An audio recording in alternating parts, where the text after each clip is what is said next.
वो कहते हैं ना, माँ और मौसी, माँ ने जन्म दिया, मौसी ने लालन पालन, सारा कुछ झारखंड से ही हुआ। फिल्म लाइन में जाने से पहले मैं नाटक से जुड़ा था, उन्हीं के कारण मैं इस लाइन से जुड़ा। कहीं कहीं बाहर घूमने का मौका मिलेगा इन लोगों के साथ। धनबाद से बहुत सारे अच्छे अच्छे राइट। अभी तक आपने कितने फिल्मों में काम किया? 10-11 फिल्में हमारी, लेकिन अभी वर्तमान समय में मेरी एक फिल्म लक्ष्मीनिया। मेरा मानना है कि द बेस्ट मूवी में मेरी वो फिल्म इंटरटेन हो सके, इस तरह की मूवी करना बहुत ही ज़्यादा सीरियस मूवी में करके बैठा हूँ। तो आपका सबसे ज्यादा किस टाइप का रहता है? एग्रेसिव फाइटिंग में? बताता हूँ कि मेरा इसमें क्या किरदार है, मैं फिर काम करने के लिए तैयार होता हूँ। अच्छा, आपने बॉलीवुड तक का सफर तो अभी तक कर ही लिया है। आसानियाँ आती है, पर आपको निरंतर ईमानदारी से अपना प्रयास करते रहना है। तो एक समय पैसे की बहुत तंगी हो गई थी मुंबई में, तो घर की स्थिति भी देखा और मेरे बड़े भाई साहब भी बोले कि अब देख लो क्या करना है। और इसी बीच में मेरे एक मित्र का फ़ोन मुंबई से आता है और वो बोलते हैं कि भाई एक फिल्म बनाने जा रहा हूँ, 10 दिन का काम है, करोगे?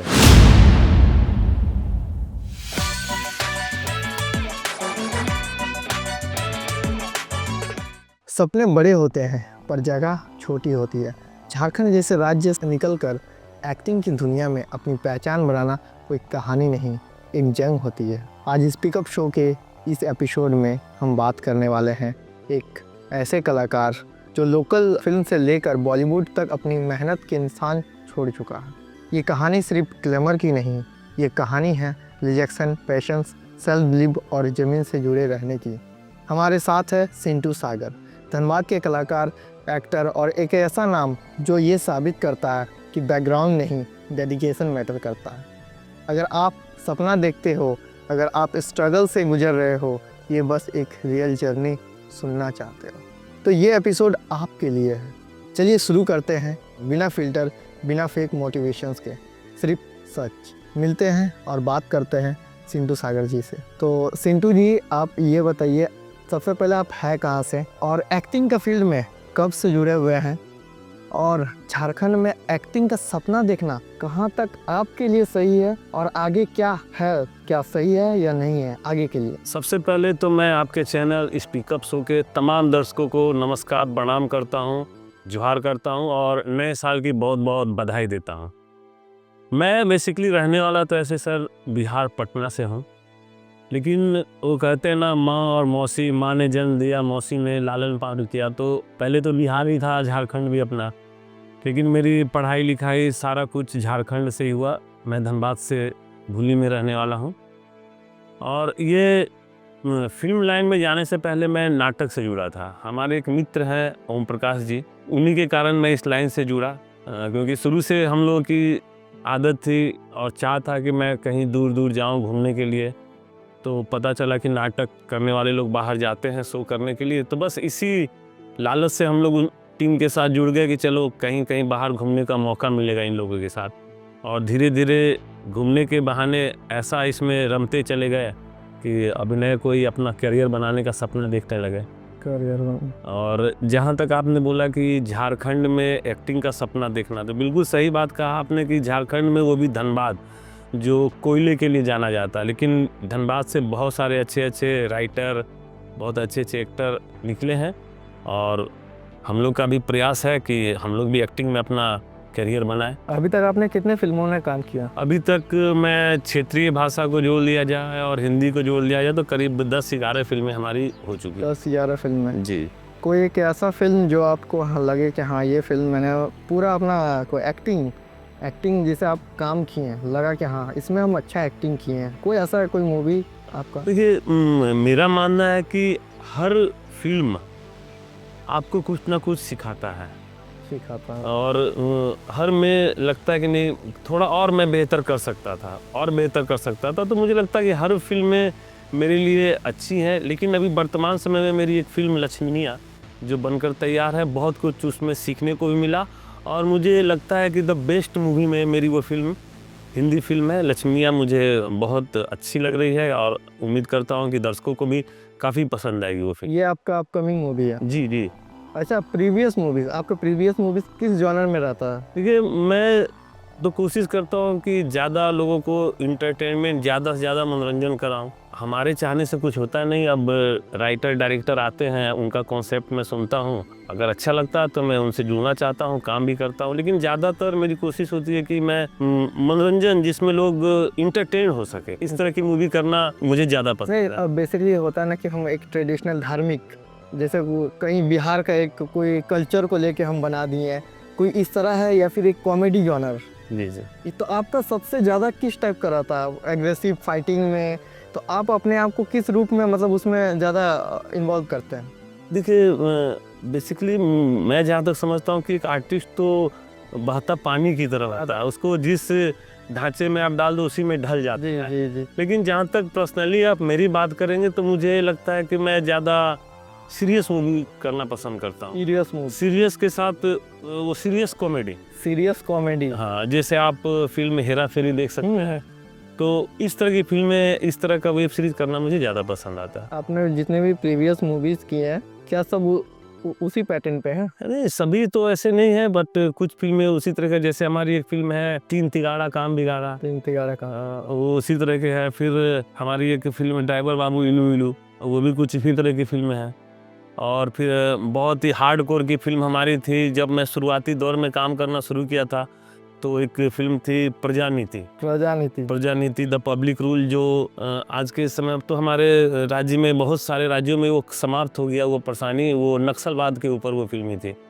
तो मुझे लगता है कि शुरुआती दौर में इतना हार्डकोर का मूवी मैं किया, तो मुझे भी लगता है कि यार मतलब बहुत ही ज़्यादा सीरियस मूवी में करके बैठा हूँ। लेकिन मुझे लगता है कि नहीं, मनोरंजन भी बहुत मायने रखता है। प्रजानीति मूवी बना है, और मतलब क्या आपका उसमें रोल क्या था? जैसा तो मतलब मेन लीड का था, सपोर्टिंग रोल था, या क्या था? अभी तक मैं जितनी फिल्में किया हूँ उसमें मेन लीड में मैं ही रहा हूँ। और प्रजानीति के बारे में जैसा आप बता रहे हैं, तो एक उसमें एक समाज के ऐसे व्यक्ति को फंसा दिया जाता है जो बेचारा सीधा साधा होता है, और सिस्टम के खिलाफ उसको बाद में आकर आगे लड़ना पड़ता है। तो ऐसे ही कहानी थी उसमें। अभी तक जो भी फिल्में मैं कर रहा हूँ, तो उसमें मुझे लीड रोल ही काम करने का मौका मिल रहा है। लीड रोल ही काम करने बिल्कुल। को मिलता है। अभी बेसिकली आप झारखंड का ही आप मूवी बनाते हैं, या फिर वर्ल्ड वाइड, मतलब बोले तो वर्ल्ड वाइड, बोले तो जैसे बॉलीवुड हो गया, यहाँ तक भी आप गए हैं? जी जी। देखिए, मैं पहले जब फिल्मों की शुरुआत में, मैं बताना चाहता हूँ कि पहले मुझे काम करने का मौका झारखंड से ही मिला। झारखंड के प्रोड्यूसर डायरेक्टर ने मुझे मौका दिया, मैं उनके दिल से धन्यवाद देता हूँ। और अभी मैं जो काम कर रहा हूँ वो अपना हिंदी फिल्म, तो मुझे वो बॉलीवुड से काम करने का मौका मिल रहा है। मौका हाँ। अपकमिंग आपका बॉलीवुड से ही है? जी जी। अभी जो रिसेंटली आपने जिसका, बिल्कुल। तो उसमें भी आपका क्या लीड रोल ही है? जी, बिल्कुल लीड रोल है। लीड रोल है। तो वो मूवी क्या OTT पे आएगी या थिएटर पे आएगी? नहीं जी, बिल्कुल पहले थिएटर में आएगी, उसके बाद ही सैटेलाइट पे, उसके बाद फिर प्रोड्यूसर का मामला, वो कहाँ कैसे रिलीज़ करते। फिर राइटर आपको सुनाते हैं, तो स्क्रिप्ट का सिलेक्शन आप कैसे करते हैं? पहले तो बार मैं पूरी कहानी सुनता हूँ, और ये नहीं मैं एज एक्टर देखता हूँ कि मेरा इसमें क्या किरदार है। मैं पूरी फिल्म को सुनता हूँ कि पूरे फिल्म में क्या है, क्योंकि अगर सिर्फ आप अपना देखेंगे और पूरी फिल्म को नहीं देखेंगे तो फिर मज़ा नहीं है। मैं पूरी फिल्म को समझता हूँ कि आखिर इस फिल्म से समाज को क्या मैसेज मिलता है, और उसके बाद फिर मैं देखता हूँ कि उसमें मुझे क्या काम करने, कुछ नया क्या करने को मिल रहा है। ये सब सारी बातें को देखकर ही मैं फिर काम करने के लिए तैयार होता हूँ। करियर फुल्ली फॉर एक्टिंग के ऊपर ही आप डाल दिए हैं? जी बिल्कुल बिल्कुल। इसके अलावा भी आप और कुछ करते हैं? अभी तो ऐसा कुछ आगे नहीं कर रहा हूँ, अभी तो पूरा फोकस मुझे फिल्म के ऊपर ही है। और मुझे लगता है कि 2026 से मेरी 2-3 फिल्में आने वाली है लगातार। बिल्कुल, लक्ष्मीनिया है, तीन तिगाड़ा काम बिगाड़ा है, और एक हॉरर मूवी है। तो 3 फिल्में 2026 में मेरी आ रही है। टोटल शूट वगैरह? अभी बिल्कुल सारा शूट होके पोस्ट प्रोडक्शन में काम चल रहा है, और 1-2 तो सेंसर में रुका हुआ है। पता नहीं अब किस वजह से रुका हुआ है, प्रोड्यूसर लोग समझेंगे। अच्छा, प्रोड्यूसर। अच्छा, ये बताइए, जैसे आपने बॉलीवुड तक का सफ़र तो अभी तक कर ही लिया है, जी जी।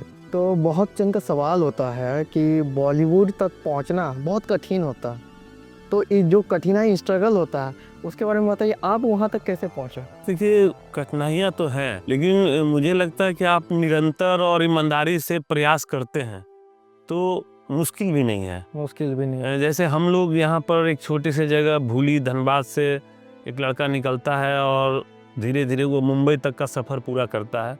तो परेशानियाँ आती है, पर आपको निरंतर ईमानदारी से अपना प्रयास करते रहना है, और आज भी लोग हैं जो अच्छे काम करने वालों को तलाश रहे हैं, और अगर आप ईमानदारी से हैं तो आपको कहीं ना कहीं काम मिल ही जाता है।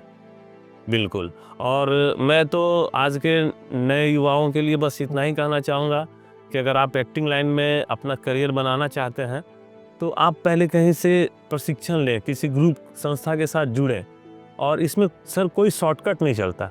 जो शॉर्टकट का रास्ता अपनाते हैं तो मुझे लगता है कि जिस गति से वो जाते हैं फिर उसी गति से उनको वापस लौटना भी पड़ता है। वापस लौटना है। बिल्कुल। अच्छा, अभी तो बॉलीवुड तक तो आप चल गए हैं, लेकिन कभी ये नहीं सोचे कि हम झारखंड का नाम को और ऊंचा करना है? बिल्कुल, ये मेरे दिल के अंदर है, और जब भी मुझे मौका मिलेगा तो मैं अपने झारखंड में जो यहाँ का क्षेत्रीय भाषा है उस भाषा में काम करना चाहूँगा। और मेरी पहली फिल्म थी प्रजानीति द पब्लिक रूल, वो खोटा भाषा की फिल्म थी। खोटा बात। बिल्कुल। और उसके बाद एक सत्या फिल्म थी, वो संथाली भाषा की फिल्म थी। और मेरी ये जिम्मेवारी है कि मैं अपने प्रदेश के लिए कुछ करूं और अच्छा करूं। और बड़ा दुख होता है सर मुझे ये देखकर, क्योंकि आज से 8-10 साल सर पहले आप देखेंगे ना तो खोटा, संथाली, नागपुरी गाने बजते थे, और मैं मुंबई में गाना सुनता था। खोटा फिल्म का खोटा सॉन्ग मैं मुंबई में सुनता था तो अंदर से बहुत खुशी महसूस होती थी कि अपने क्षेत्र के लोग का गाना वहाँ बज रहा। लेकिन आज वो धीरे धीरे एकदम विलुप्त हो गया। उसका जिम्मेदार मैं आज के समय के जो हमारे कथाकथित सुपरस्टार रह चुके हैं झारखंड के, सतीश दा, गौतम दा, उनकी भी नैतिक जिम्मेवारी थी कि वो चाहते तो आज उसको एक नया मुकाम दे सकते थे। राइट। लेकिन पता नहीं क्यों, किस कारण से, अब वही बता सकते हैं, वो लोग उसको उस जगह तक नहीं ले जा सके। और मुझे इसका बहुत दुख है। लेकिन मुझे जब भी मौका मिलेगा, चाहे वो संथाली भाषा हो, नागपुरी हो, खोटा हो, मुझे काम करने का, मैं बहुत ही खुशी के साथ काम करूँगा। से आप लोगों ने बताया सतीश दा, गौतम दा, जी जी, वो लोग उस टाइम अगर चाहे तो बढ़ा सकते हैं। बिल्कुल बिल्कुल। अच्छा, ये बताइए, उस टाइम और आपका जो फर्स्ट मूवी आया था, क्या मतलब उससे पहले आया हुआ था या फिर उससे भी पहले वो लोग थे? मतलब वो को पहला फर्स्ट मूवी था प्रजानीति, उससे भी पहले वो लोग कर रहे थे अभिनय? बिल्कुल। जब हम लोग प्रजानीति और सत्या कर रहे थे सर, तो उस समय वो झारखंड के स्टार सिंगर के रूप में गिनती होती थी उनकी। रूप में स्टार सिंगर थे वो। और मुझे अच्छे तरीके से याद है कि हमारे टीम के कुछ लोग उनके पास गए थे कि दादा हमारी एक फिल्म है जिसके लिए एक गाना गाना है। तो अब ये सब मैं आपके चैनल पे नहीं कर सकता हूँ, बट बहुत ही बुरा रिस्पांस मिला था उनकी तरफ से। खोटा भाषा की फिल्म बन रही है तो उनको उसमें कोऑपरेट करना चाहिए था, पर बहुत बुरा अनुभव रहा था उनके साथ। उस समय वो चाहते तो बहुत दूर तक ले जा सकते थे खोटा और संथाली को, पर अफसोस नहीं हो सका। आज के जो नया आर्टिस्ट है, सबसे पहले पुराना इनमें तो आप लोग को ऑडिशंस वगैरह देते थे, सब कुछ कर लेते थे। अभी देख रहे हैं तुरंत लाइमलाइट, जैसे कि शॉर्ट, किसी का शॉर्ट्स वायरल हो गया, रील वायरल हो गया इंस्टाग्राम पे, तो तुरंत लोगों को हाईलाइट मिलकर तुरंत लोग बॉलीवुड में चले जा रहे हैं। ठीक है, जैसे आपने स्टार्टिंग में शॉर्टकट का रास्ता, ठीक है, तो क्या मतलब ऐसा नहीं है कि उसमें रियल टैलेंट भी नहीं है? टैलेंट भी रहता है ऐसा, तो कहीं ना कहीं होता है क्या है कि रियल टैलेंट थोड़ा पीछे रह जाता है और क्रिंज कंटेंट, जस्ट लाइक कुछ भी हो बिना हरकत का, वो पूरा वायरल हो जाता। तो आप कुछ बताइए उन लोगों को कि ऐसा क्यों है? ऐसा मतलब जो रियल टैलेंट है उसको तो एक बार मौका मिलना चाहिए ना। बिल्कुल सर, देखिए अभी क्या है ना कि बहुत आसान हो गया। पहले लोग फिल्म का कल्पना करते थे तो हमारे दिमाग में जहन में सबसे पहले आता था मुंबई। मुंबई जाएंगे, फिल्म की दुनिया मुंबई। लेकिन आज तो क्या है ना कि मोबाइल, हर घर में कलाकार, हर घर में डायरेक्टर वो बन गए हैं। लेकिन 1-2 कंटेंट वायरल हो जाने से अगर कोई अपने आप को स्टार, सुपरस्टार समझ लेता है तो मैं क्या कहूँ कि ये नादानी है। क्योंकि एक्टिंग एक वो विधा है जिसके ऊपर पूरा ज़िंदगी आदमी गुजर जाता है, लेकिन फिर भी लोग बड़े बड़े स्टार को मैं सुनता हूँ बोलते मैं आज भी सीख रहा हूँ। तो अगर 1-2 कंटेंट वायरल हो जाने से अगर आपके अंदर ये गलत फहमी आ जाती है कि मैं बहुत बड़ा एक्टर हो गया, तो ये गलत है। और आपको आगे इस लाइन में अपना करियर बनाना है तो मैं पहले ही बोला ना कि आपको प्रशिक्षण कहीं अच्छे संस्थान से लेना होगा, एक्टिंग सीखना पड़ेगा, एक्टिंग की परिभाषा क्या है, फिल्म फुल लेंथ की फिल्म क्या होती है, अभिनय क्या होता है, वो आपको जानना पड़ेगा। तो ये रील वगैरह और फिल्म दोनों एक अलग अलग चीज़ है सर। अलग अलग। बिल्कुल। अच्छा, आगे का आपका 5 साल का गोल क्या है? सर अभी तो मैं यही चाह रहा हूँ कि अच्छे से अच्छे कंटेंट में काम करने का मौका मिले और लोग मुझे पसंद करें और अपने क्षेत्रीय भाषा में भी मुझे काम करने का मौका मिले। और लगातार मैं चाहता हूँ कि अभी 5-6 साल में सिर्फ फिल्में करता रहूँ। फिल्में ही फिल्म। बिल्कुल। और अभी काम भी मिल रहा है। अभी मैं बताया जैसे 2026 में मेरी 3 फिल्में आने वाली है। उसके बाद और भी कुछ नए डायरेक्टर प्रोड्यूसर से मीटिंग चल रही है। आगे देखते हैं क्या होता है। अच्छा सिंटू जी, आप ये बताएं, इतने सारे फिल्मों में आपने काम किया, तो स्टार्टिंग से स्ट्रगल, पहले का स्ट्रगल और अब का स्ट्रगल, सबसे पहले डिफ़िकल्ट कौन सा था? पहले का स्ट्रगल था कि अभी का स्ट्रगल है? बहुत ही मज़ेदार सवाल आपने पूछा। अभी तो देखिए स्ट्रगल तो हमेशा रहता है, पर जहाँ तक मैं अपनी नज़र से देखता हूँ अभी स्ट्रगल बहुत कम हो गया है। अभी तो घर वालों का भी बहुत सहयोग मिल जाता है कि चलो यार रील बना लेते हैं, कुछ फेसबुक पे डाल दो, वो भी सहयोग करते हैं। पर हम लोग जब करते थे ना तो घर वालों को बताने में भी डर लगता था कि हम लोग नाटक करने लगे हैं। और जब हमारे घर वालों को पता चला था तो वो हुज्जत कि नाचने गाने का काम शुरू कर दिया, नचनिया गवनिया बन गया है। आप विश्वास नहीं करेंगे कि हम लोग को ऑल इंडिया ड्रामा कंपटीशन में बाहर जाना होता था, तो 2 दिन 3 दिन के लिए बाहर जाना होता था, तो घर वालों को झूठ बोलना पड़ता था। हम लोग रेलवे का, बैंकिंग का फॉर्म भरते थे और घर में बोलते थे कि एग्ज़ाम देने के लिए जा रहे हैं 2 दिन के लिए कलकत्ता या दिल्ली कहीं भी, और वो बोलकर हम लोग ऑल इंडिया ड्रामा कंपटीशन में जाकर 2 दिन जाकर प्रोग्राम करते थे। तो ये सब तो दिक्कत थी। अभी तो बहुत आसान हो गया, गार्जियन का बहुत सपोर्ट मिलता है बच्चों को। अब देख रहा है, सब कुछ देख रहा है। बिल्कुल। पहले बहुत टफ लगता था। बहुत मुश्किल। और मैं अपने पिताजी को मनाने में करीब 2 महीने तक मशक्क़त करने के बाद फिर उन्होंने मुझे दिया कि ठीक है, अगर तुम्हें लगता है कि तुम इसमें कुछ कर सकते हो, तब फिर मैं जाकर 2 साल तक कोर्स, स्वर्गीय उषा गांगुली, मैं उनके साथ कलकत्ता में 2 साल उनके थिएटर ग्रुप रंगकर्मी में भी काम किया। उसके बाद 2 साल जयपुर में भी थिएटर से जुड़ा रहा, 1 साल दिल्ली में भी थिएटर किया, और थिएटर करने के बाद फिर मुंबई का सफ़र चालू हुआ। मुंबई का सफ़र चालू था कि अभी आपने एल्बम सॉन्ग्स वगैरह भी बहुत बनाए हैं। कितने सॉन्ग्स बनाए हुए हैं? अभी काउंटिंग वगैरह किए हैं क्या कभी? गाने का तो काउंटिंग नहीं है, पर है बहुत सारे गाने हैं। कुछ गाने मैंने खुद ही गाया है, कुछ दूसरे के गाने पे भी एक्ट किया। आप सिंगर भी है? कह सकते हैं छोटा मोटा सिंगर हूँ। छोटा मोटा। हाँ, कुछ गाने गाया हूँ। और कौन से गाने हैं, या क्या यूट्यूब पे वगैरह अवेलेबल? हाँ, यूट्यूब पे है। छठ के गाने हैं, शादी के गाने हैं, शादी के और भी अपना जो फोक सॉन्ग है कुछ है। कुछ है? हाँ, वो शुरुआती दौर में मैं कुछ गाने गाया था। अभी पूरा एक्टिंग पे ही आप? बिल्कुल, अभी एक्टिंग पे पूरा फोकस है। तो चलिए, एक्टिंग तो किया, लेकिन ऐसा कभी हुआ कि एक्टिंग छोड़ देते हैं? कभी ऐसा मन में हुआ कि नहीं अब नहीं होगा, अब हम छोड़ देंगे एक्टिंग? बिल्कुल। एक समय जब हम पहली बार मुंबई गए तो जाने के बाद वहाँ पे ना रहने का कोई जगह था, और चूँकि हम लोग जिस फैमिली से आते थे तो बहुत ज़्यादा सपोर्ट भी नहीं था फैमिली का कि, और पैसा वहाँ पे मिले, एक सीमित पैसा लेकर हम लोग गए थे। तो एक समय पैसे की बहुत तंगी हो गई थी मुंबई में। दोस्त यार से लेकर काम गुजारा करना पड़ रहा था, और उसी बीच में अचानक हमारे पिताजी का देहांत हो गया। अच्छा। और घर से फ़ोन आया, और फिर उस समय मैं जब यहाँ पर आया अपने घर पे, तो घर की स्थिति भी देखा, और मेरे बड़े भाई साहब भी बोले कि अब देख लो क्या करना है। और मतलब उस समय थोड़ा सा समय के लिए लगा अपने आप में कि अब लगता है कि एक्टिंग का फील्ड मुझे छोड़ना पड़ेगा, नहीं तो फिर घर में बहुत परेशानी हो जाएगी। लेकिन वो कहते हैं ना कि जब सुबह का अंधेरा सबसे ज़्यादा अंधेरा होता है, तो उस समय मुझे पता नहीं, मैं एक तरह से सोचिए तो बाहर निकल गया था। मुझे लगा कि अब मेरा एक्टिंग का सफ़र यहीं समाप्त होता है। और इसी बीच में मेरे एक मित्र का फ़ोन मुंबई से आता है, और वो बोलते हैं कि भाई एक फ़िल्म बनाने जा रहा हूँ, 10 दिन का काम है, करोगे? तो मैंने उनसे पूछा, जो सबसे नीड होता है, मैंने पूछा भाई पैसा वगैरह कुछ मिलेगा? तो वो बोले भी कि यार कमाल करते हो, अभी काम के बारे में बात की, तुम पैसा के बारे में बोले। भाई देखो परेशानी है, जो बात है वो तो मैंने बताया। तो बोला चलो आओ, कुछ ना कुछ हो जाएगा। और फिर मैं जब गया तो वहाँ जाकर काम किया 10 दिन, और मेरे मित्र ने वहाँ पर एक सफिशिएंट अमाउंट भी मुझे दिया, और फिर वहाँ से एक नया रास्ता सफ़र चालू हुआ। और फिर से वहाँ से आई नहीं स्टार्ट किया, और अभी तक आप कर ही रहे? हाँ बिल्कुल बिल्कुल।